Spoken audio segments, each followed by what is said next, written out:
Músculos suboccipitales. Vamos a hacer un repaso más o menos rápido, pero más importante, cómo estudiar de un libro clásico, de un libro tradicional, cómo leer, cómo aprender a leer.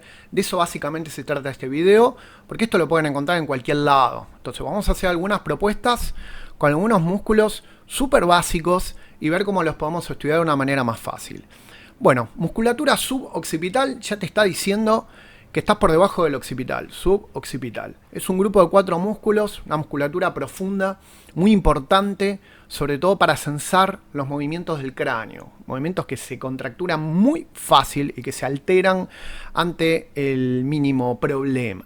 Entonces, vamos a empezar directamente con la descripción. Primero tenemos el recto posterior menor que estamos viendo en violeta en la imagen, ¿sí? Al decir menor y al decir posterior te está diciendo que probablemente haya uno que se llame parecido por delante, otro que se llame parecido por detrás. Entonces al decirte recto, posterior está por detrás, en la nuca. Menor es un poco más chico que otro, bastante parecido, ¿sí? Y que es recto, que es longitudinal, que va longitudinal con respecto a la línea del cuerpo, ¿sí? Entonces, nos dicen que los textos tradicionales, esto está sacado de un Rovier muy antiguo, así que no se enojen con la nomenclatura antigua o la nomenclatura nueva, es para aprender. Del tubérculo posterior del atlas. Bien, del tubérculo posterior, yo sé que el atlas no tiene apófisis espinosa, entonces está yendo de lo que sería la apófisis espinosa del atlas, del tubérculo posterior. Al tercio interno de la línea curva occipital inferior. Bien, primero hay que entender qué es línea curva occipital inferior. Vemos un occipital, vemos que tiene una línea curva superior, una línea curva inferior o línea nucal. Son líneas palpables en donde se están insertando los músculos y justamente aparecen estas líneas, estas rugosidades en el hueso. Cada vez que leas tercio algo o cuarto algo, o 3/4 o 2/3, vas a tener que dividir este accidente. ¿Cuál es el accidente? La línea curva. Lo vas a dividir en 3 partes, ¿sí? Entonces, si dice tercio interno, va a ser el tercio que va a estar más cerca de la línea media. O tercio medial, según la nomenclatura un poco más moderna. Entonces, va al tercio interno de la línea curva occipital inferior.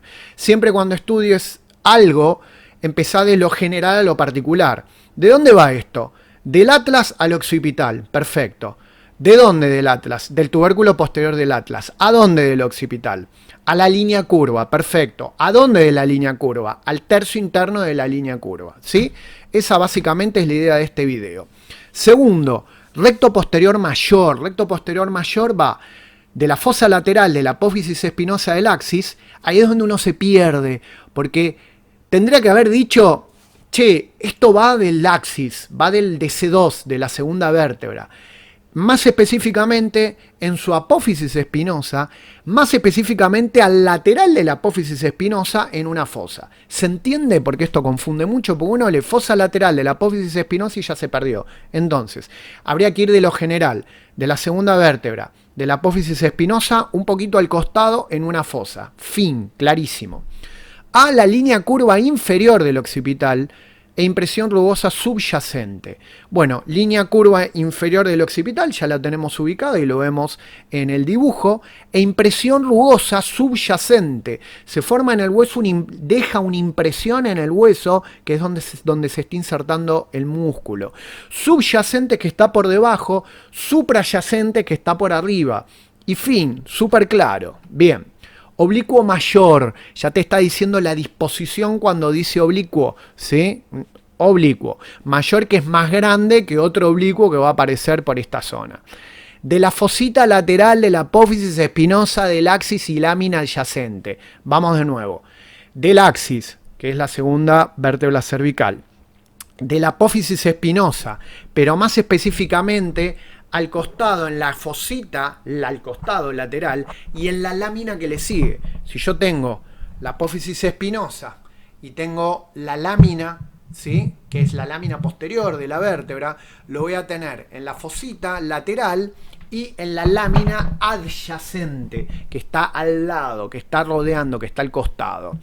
Todo esto va a la cara inferior y borde posterior de la apófisis transversa del atlas. Pará, vamos de nuevo.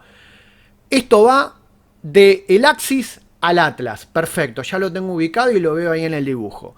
Del axis ya dijimos de dónde iba específicamente. Ahora, ¿a dónde va el atlas? Va a la apófisis transversa del atlas. Acá tengo una apófisis transversa que es ese alerón que está al costado del atlas y de todas las vértebras. Yo soy el atlas, esta es la apófisis transversa mía del atlas. De la apófisis transversa va a ir a la cara inferior y al borde posterior de esa apófisis transversa. Se entiende que fácil es leer, por eso esto hay que leerlo tranquilo, darlo vuelta e ir de lo general a lo particular para no perderte. Y el oblicuo menor, ¿sí? Que muchos se los confunden porque piensan que menor es que está por debajo. No, cuidado, el mayor está por debajo, el menor está por arriba, pero es un poco más chico. Va del vértice y cara superior de la apófisis transversa del atlas por fuera del agujero transversario. Ok, va del atlas, de la apófisis transversa del atlas, ¿sí? Del vértice de esa apófisis transversa, de la cara superior de esa apófisis transversa, por fuera del agujero transversario. Acá hay un agujero transversario porque pasa por la transversa, la apófisis transversa, que es por donde está pasando la arteria vertebral, por afuera de ese agujero. Y todo esto va al tercio externo de la línea curva inferior del occipital, como impresión rugosa por debajo y por encima de esta línea. Entonces, vamos de la línea curva inferior occipital al tercio externo, divido en 3 al tercio que me queda más a lateral, ¿sí? Y como impresión rugosa por debajo y por encima de esa línea. Básicamente esa a mí me parece que es la manera más rápida, más efectiva y más entendible de leer estos galimatías que se forman con palabras en los libros clásicos. Indefectiblemente en algún momento vas a tener que caer en los libros clásicos porque es donde está la información más precisa, y no solo está la información más precisa, sino que te da todo este proceso de razonamiento que te hace navegar en 3D por todo el cuerpo. Muchas gracias.